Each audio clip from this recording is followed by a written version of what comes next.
Okay, if you're like me and you've been trying to figure out how to have more than one camera source on multiple streaming devices at the same time, such as if you're trying to stream from OBS and TikTok at the same time, I finally found a piece of software that apparently has been around for a while, and honestly, it is really, really cool.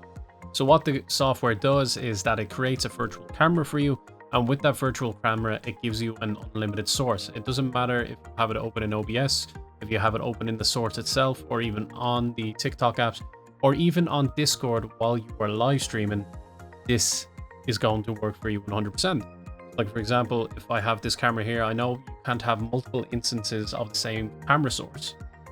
So like this is a different camera source that I have here. As you can see, to blah, blah, blah. And if we go over to here, I can show you this piece of software. So I'll just move myself around. This is the Split Cam software. Okay, I'm not sponsored by them. I'm not being endorsed by them or anything like that. I just thought it was really cool. If you want to have this on multiple sources, like if you want to have, say you're doing a D&D stream, right?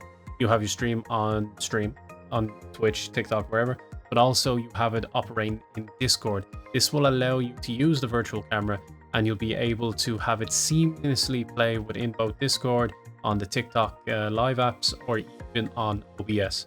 Honestly, if you haven't tried it already, I highly recommend it. Trust me, you're gonna love it.